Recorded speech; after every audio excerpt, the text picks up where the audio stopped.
Quand vous pensez aux raisons pour lesquelles les démocraties de l'Ouest ont du mal, voire ont de grandes difficultés, à s'y prendre avec les ennemis des temps modernes, des pirates de l'air à la variété des terroristes, la réponse est vraiment très simple. Les ennemis d'aujourd'hui ne portent pas d'uniforme militaire. Les ennemis d'aujourd'hui n'utilisent pas des armes conventionnelles. Ils partagent les mêmes quartiers et les mêmes moyens de transport que nous, et pourtant ils se consacrent complètement à leur mission de destruction. Ils ne craignent ni le jugement, ni le châtiment, ni même la peine de mort, parce qu'ils veulent mourir pour leur cause.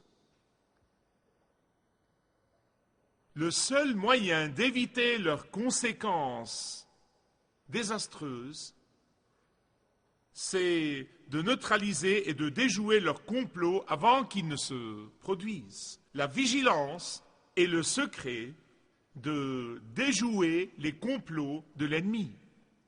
De façon similaire, les apostats des temps modernes portent des costumes d'ecclésiastiques, ils prêchent dans de grandes églises, ils parlent le langage chrétien, ils s'infiltrent dans les églises, ils jouent leur rôle si bien qu'on ne parvient pas à les identifier tels qu'ils sont, des terroristes spirituels, qu'après que le dégât soit fait. Nous l'avons vu envahir des écoles chrétiennes tout entières, nous l'avons vu envahir des confessions tout entières, nous le voyons dans les églises. Cela se produit lentement mais sûrement, car les apostats ne sont pas identifiés facilement. Mais comme des détectives et comme des services de renseignement, nous devrions être vraiment vigilants pour déjouer leur complot. Jude dit aux croyants dans sa lettre qu'ils devraient être vigilants et alertes pour être capables de déjouer et neutraliser leur complot avant qu'ils ne se produisent et d'être perspicaces pour démasquer ces terroristes spirituels. Nous allons étudier aujourd'hui dans l'épître de Jude les versets 8, 9, 10 et 11. 4 versets. Jude nous donne 3 indices pour identifier ces terroristes spirituels. Mais avant de le faire, il constate les dégâts qu'ils font. Verset 8. Regardez le verset 8. Il dit de la même manière, cependant, ces rêveurs souillent pareillement leur chair, méprisent l'autorité et injurient les gloires.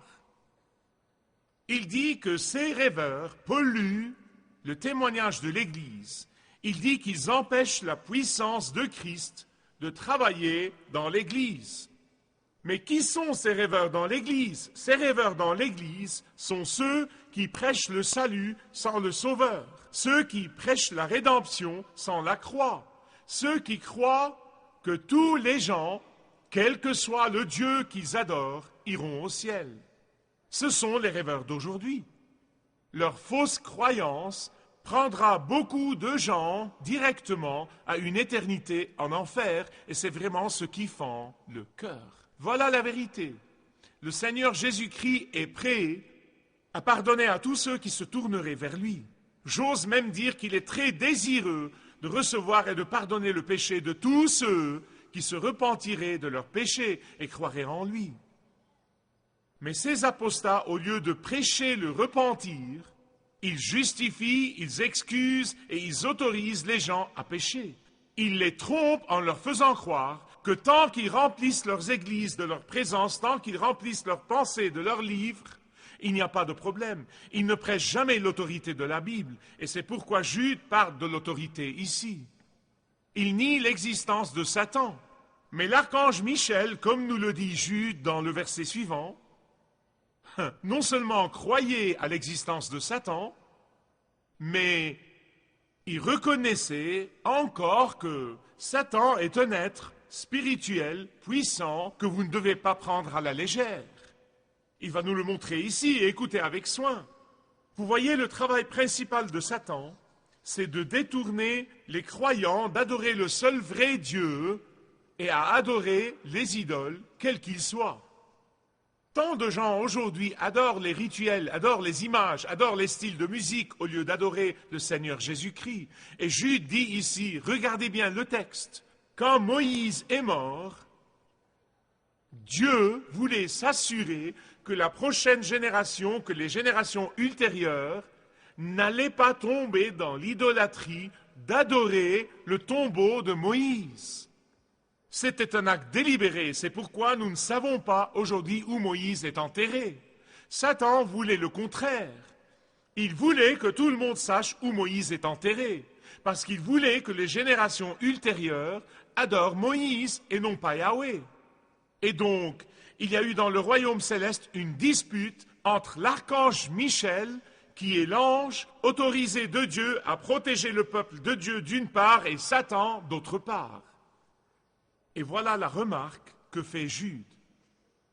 L'archange Michel, au lieu d'utiliser son autorité pour démolir Satan ou l'arrêter, il lui a dit que le Seigneur te réprime, Satan. Or, c'est très significatif, écoutez avec soin, voilà le verset 9. Mais même l'archange Michel, lorsqu'il contestait avec le diable et lui disputait le corps de Moïse, n'osa pas porter contre lui un jugement injurieux, mais il dit que le Seigneur te réprime. Écoutez-moi bien, c'est important les croyants. Pendant que, comme croyants, vous partagez l'autorité de Jésus-Christ qu'il vous a donnée, ne vous croyez pas libre d'exercer cette autorité contre Satan avec votre propre force. Sinon, vous serez tabassé à chaque fois.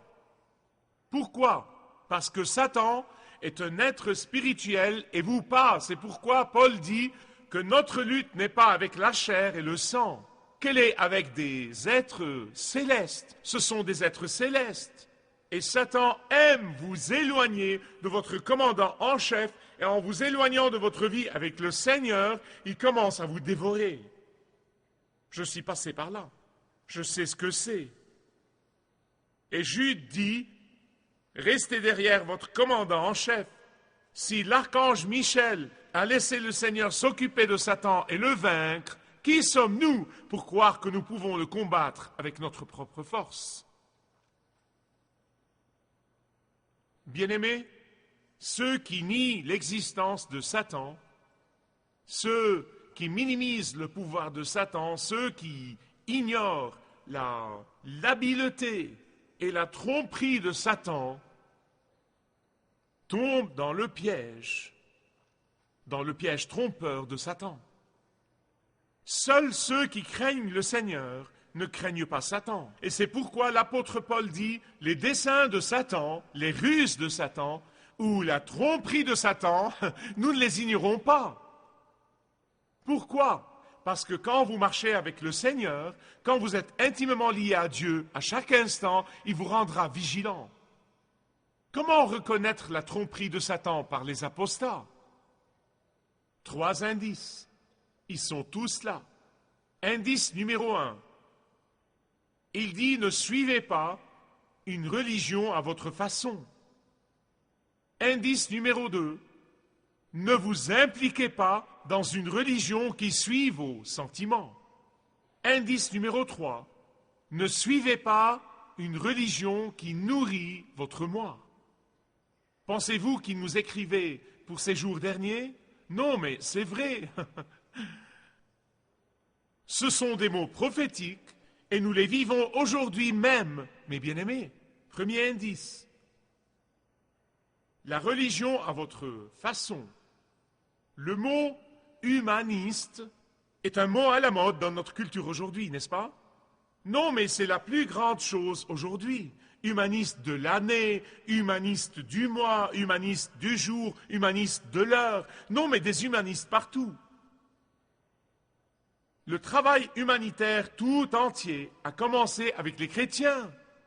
Tout entier. Les hôpitaux ont commencé avec les chrétiens, les librairies aussi. Nourrir les affamés, prendre soin des malades et des orphelins et des veuves ont tous commencé avec les chrétiens dans l'obéissance au Seigneur Jésus-Christ. Et en réponse à son amour pour eux et sa rédemption, ils l'ont servi en servant les autres. Ah, mais écoutez-moi, Satan a détourné cette chose que font les croyants et qui renforce leur témoignage et amène les gens au Christ. Que puis-je faire, dit Satan, afin d'enlever ce témoignage aux chrétiens? Que puis-je faire? Ah, je leur dirai que c'est comme ça qu'ils peuvent avoir leur salut. Vous voyez, Dieu nous a fait comprendre qu'il n'y a qu'un seul moyen d'être accepté du Père, et c'est de venir à lui par le sang répandu de son Fils Jésus-Christ sur la croix. Un seul moyen, et rien d'autre. Un seul moyen. Et à ce moment-là, dans l'obéissance et dans l'amour, nous servons le Seigneur en servant les autres.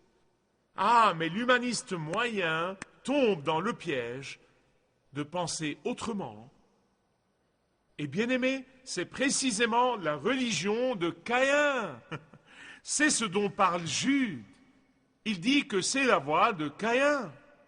Souvenez-vous de ceci. Dieu a dit à maman Ève et à papa Adam que les feuilles du figuier ne pourraient pas couvrir leur péché de désobéissance. Et il a dit qu'il n'y a qu'un seul moyen, par le sang répandu d'un agneau innocent, et il a fait ça devant eux. Adam et Ève ont appris cette leçon à leurs enfants. C'est la façon de faire de Dieu. Et Abel, un des deux garçons, Abel a dit, « Maman et papa, je vais le faire à la façon de Dieu. Je vais le faire de la façon que Dieu vous a dit de le faire. Maman et papa, je vais faire ce que Dieu vous a appris à faire. Que ça lui plaise ou non, qu'il l'approuve ou non, qu'il le comprenne ou non, ça n'avait pas d'importance. Il a dit, je vais le faire à sa façon, à la façon de Dieu. Et il a offert un agneau à Dieu. Il a répandu le sang d'un agneau innocent parce que c'était l'image de ce qui se produira des milliers d'années plus tard. C'était l'agneau le plus innocent de tous, l'agneau de Dieu sur la croix de Calvaire. Ah, mais en revanche, frère Caïn a dit, vous savez quoi? Je pense que la religion de maman et papa est dépassée. La religion de maman et papa est démodée. Et donc, Caïn a décidé d'offrir à Dieu des grains et des fruits de la terre. Maintenant vous dites, eh bien, c'est la voie de Caïn dont parle Jude dans le verset 11. Je suis absolument sûr que la société et beaucoup de pratiquants diront « Michael, quel mal y a-t-il à ça? Quel mal y a-t-il à ça? C'est un bon type, il travaille dur. Non, mais il est vraiment créatif dans sa pensée. C'est un humaniste, n'est-ce pas? Non, mais c'est un philanthrope. Il fait de son mieux. Pourquoi l'y en veux-tu? Pas moi. Pas moi. Mais Dieu. Pas moi. Vous voyez, ce que je pense n'a pas d'importance. Oh, mais ce que pense Dieu est important. Vous voyez, dans notre culture moderne, je suis sûr que quelqu'un dira, eh bien, peut-être que la vue du sang lui faisait peur. Tu dois être vraiment compréhensif, là, Michael. Je ne dicte pas les règles. Dieu les impose. Et Dieu dit que le ciel ne recevra que ceux qui le font à la façon de Dieu et non pas à leur façon. C'est le fond de la foi chrétienne. Des milliers d'années plus tard, Hébreux 11, 4 a dit, par la foi, Abel. Il faut de la foi pour le faire à la façon de Dieu. Pas besoin de la foi pour le faire à votre façon. Il faut de l'orgueil, il faut de l'arrogance. Mais il ne faut pas de la foi. Mais Dieu dit que l'important, ce n'est pas la bonté de la personne, ce n'est pas son assiduité, ce n'est pas sa sincérité. Ce que Dieu cherche, c'est l'obéissance et non pas le sacrifice. Et ce n'est pas seulement dans le Nouveau Testament. C'est exactement ce que le prophète Samuel a dit au roi Saül, quand ce dernier a cru qu'il pouvait se mettre bien avec Dieu en lui offrant quelques sacrifices. Samuel lui a dit, non, roi, tu te trompes. Dieu cherche l'obéissance et non pas les sacrifices. C'est vrai que le sacrifice vient parfois de l'obéissance et non pas à l'inverse.